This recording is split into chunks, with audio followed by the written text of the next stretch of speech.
So these are what's up, everybody.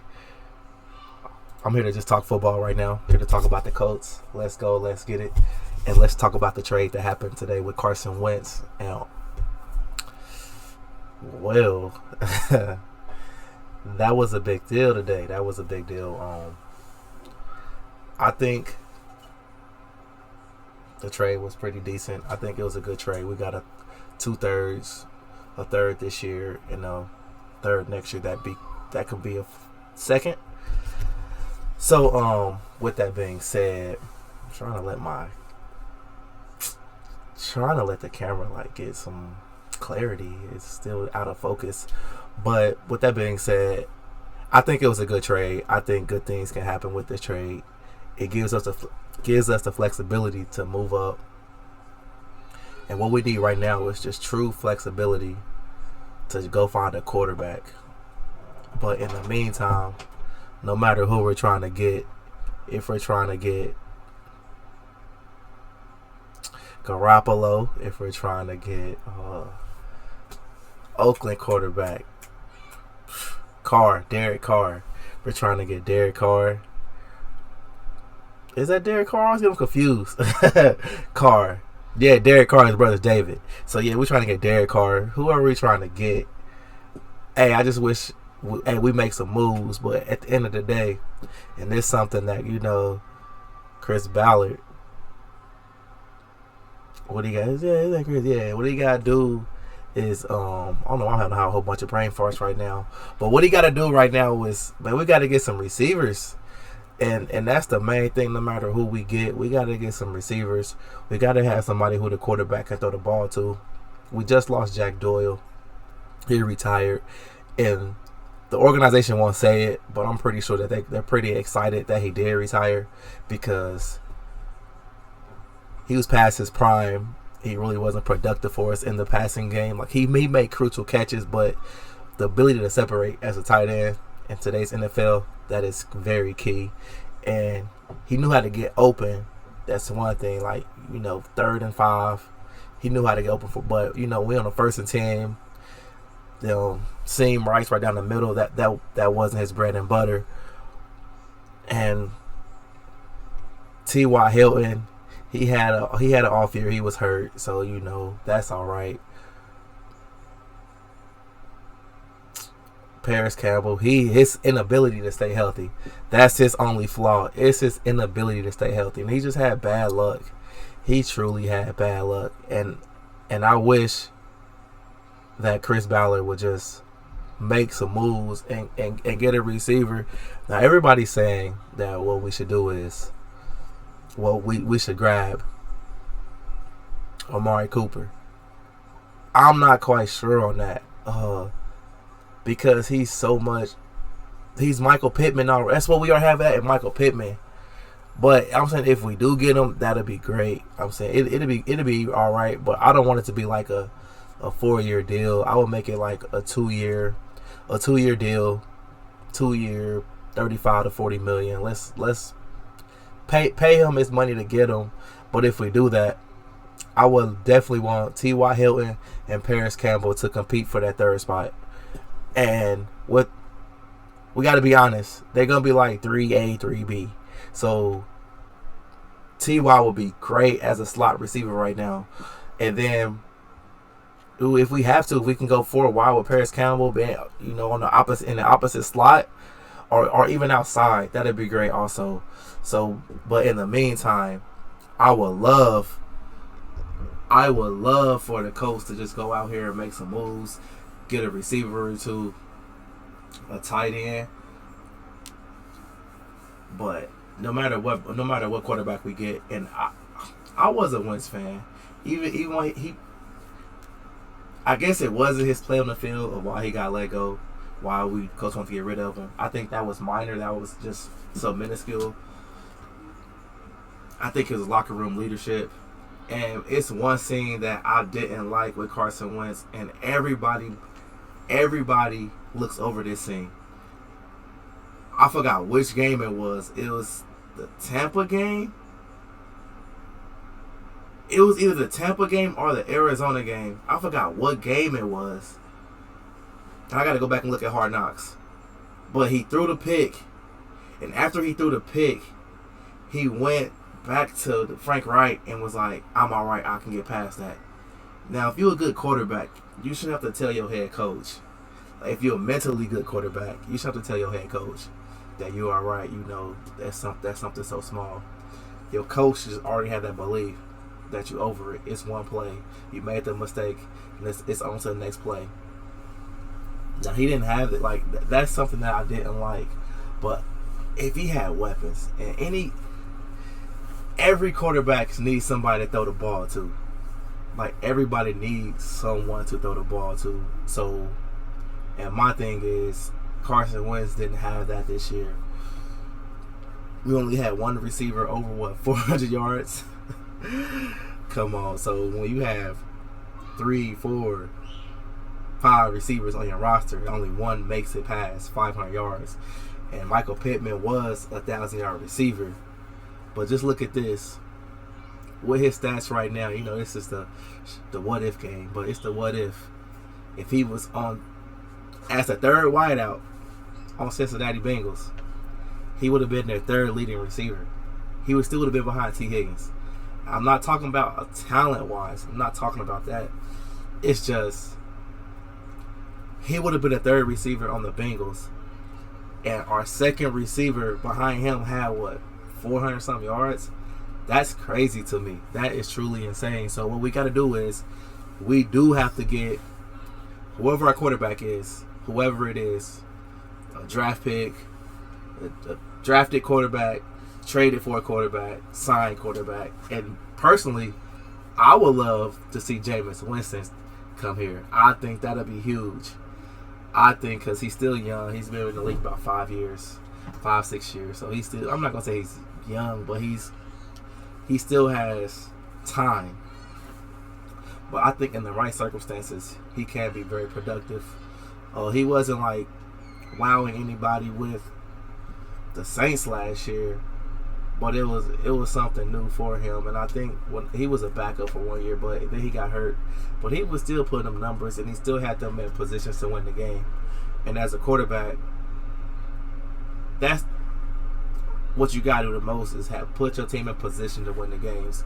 And then after that, how the NFL is, you know, after that, it's one play. The games come down to 1 or 2 plays, then that's NFL life. But, man, what I really want to see is I really want to see the Colts. We got, 70 million, 75 million in cap space now after this trade. I really want to see the Colts go after a big-time receiver. Like, and even if the class isn't all that great, we need to just go after a receiver or a tight end and call it a day and make something happen. Like, do what we can to really supplement our defense, because our defense has been carrying us for a while, for the past couple of years. So now it's time for our offense to do the same. And we regress in a way that we shouldn't have. And with Paris Campbell going into a contract season, I expect him to put up numbers. With T.Y. wanting to come back and retire with that 10K, and it'd be huge for him to get that 10K with the Colts. That'd be very huge. So I want him to come back and get about. Honestly, for me with T.Y. Hill, it's not even about getting 1,000 yards. I want him to just come back and be productive. Be very productive for the Colts. And that's the leadership. And if he is a third receiver, wouldn't it be nice for him to get like 750 yards? 600 yards. That'd be nice, but I really want our offense to not lean on Jonathan Taylor so much. And that sounds blasphemous, but come on. The NFL is about passing the ball, and it'd be great if our passing game could help out our offense, help out our running game. And it's crazy to believe that we had somebody that was pushing on the doorstep of having 2,000-yard season. JT was close, but no bueno, but he was there. So it'll be really nice to truly see the Colts go out here and make some strong moves for the team. Now Carson Wentz, he did his thing. but he also crashed hard in that Jacksonville game. That was bad. That was a bad look for Carson Wentz. I'm not even gonna lie. I can't defend that. That was a bad look. But if he had an additional weapon or two or three, because if you count two receivers and a tight end, that's three additional weapons that he could have used. So my whole thing is we need to go out here with our offensive-minded head coach and just make a play for, you know what, bump it. Go out here and get Amari Cooper. I'm hesitant on that. I'm truly hesitant on that. But let's go out there and get him. Let's go out there and get Amari Cooper, get him 2-year contract, $40 million. Just give him $20 million a year for 2 years. We have the cap space. So that way, after his contract ends, Michael Pittman, MPJ, is going into his new contract because he's going to get re-signed. And then we can play with the numbers game there. And then let's go out here and let me see. Amari Cooper, re-sign T.Y. Hilton. We still got Paris Campbell.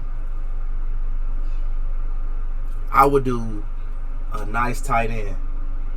I'll put all our resources just on skill positions, like damn near all skill positions. So let's go out here and get Amari Cooper, 2 years, $40 million, fully guaranteed.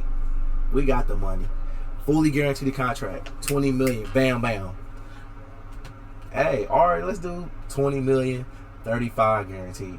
I mean, $40 million, 35 guaranteed. But let's let him know that we really want him.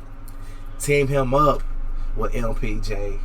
Have T.Y. and Paris and the slots. And let's go out here and get a dominant tight end. And then on our second round pick, what we're going to have to do is, with our second round pick, draft a left tackle, Tony Hugo style. People probably, youngsters don't remember Tony Hugo, but Tony Hugo style, second round pick, and let's throw him in there. And you got to do what you got to do. Quentin Nelson, re-sign him. And if we still got what, 30-40 million in cap space left after that, after them two signings, let's say 30 million in cap space, 25. That's a good defensive end. Bam, there you go. And then we can just fill in. But it's time for the Colts to just heavily invest in the offense. It's time. Just time to heavily invest in the offense, Chris Ballard. It's that time. Let's get that money. Let's get that green. And that green is that ring. So let's get it. Let's get it all day. Because, it's all about Colts Nation. And, Jim Irsay said he don't care about the Star Wars numbers because, we ain't winning rings. Hey, it's a new league. You got to have them numbers. But look what Garoppolo, and back to Garoppolo. If we get Garoppolo, look what we did. Look what he did with a good tight end and just an all-purpose receiver. They went to the NFC Championship game. They lost to the Rams, but that was a close game. He threw a pick at the end. Yeah, he threw a pick at the end. But that was I'm saying stuff happens. So let's not hold that against him. He threw a pick at the end. But you give him weapons. Him with Amari Cooper, Michael Pittman Jr., T.Y. in the slot. T.Y., that's just that veteran presence. Him in the slot. JT running the ball still. And then Naheem Hines still coming out the backfield catching the ball. And honestly, he might be too short. But he'll be a hell of a slot too. Put him in the slot. Let's see him 30, 40 plays. About 15 plays a game in the slot. We just go 5 wide. 5 wide. About 10 to 15 times a game. MPJ, Amari Cooper, T.Y., Naheem Hines, and Paris Campbell. 5 times a game. Well, my number keeps getting lower and lower. but 15 times 10 to 15 times a game, or shoot, even just 5 to 6, just multiple looks though. This formation: Nyheim Hines outside, Ty outside, all your big men in the middle. Ooh. Ty on the outside, next to Amari Cooper, next to Nyheim on one side. That'd be nice. Then you got Paris Campbell, LPJ on the other side. Because people forget, Ty may have lost a half a step, but he's still a burner. So I'm talking myself into the Amari Cooper because he's a vet, and this team needs a vet, like another vet alongside LPJ. Second round pick, if we don't trade it for a quarterback, but second round pick, I draft a left tackle. Just throw him in the fire. Hey, you gotta learn. You gotta learn in the fire. And then the last thing what I would do is sign defensive end at the end. But I just want to thank y'all for watching my video. I am streaming this live on Twitch right now. Follow me on Twitch. It's Kevlar317, KEVLAR317. If you're watching my YouTube channel right now, please hit that subscribe button. Check out my Twitter handle. Twitter is Kevlar317 also. Well, let me double check that, but check that out also. And just, follow me for more content. I'm really going to try to be talking about more, Kevlar317 with the underscore. I am going to be trying to talk about more just sports topics, Indiana sports, Colts, Pacers, 500, when it's going to come that time. But tweet me, message me, come join me whenever I'm live, and let's just have fun, talk sports. I play a lot of video games, but let's just, hey Colts fans, man, hey, what's your thoughts and opinions on what we should do next year? Thank you for watching. Y'all have a good one. Peace.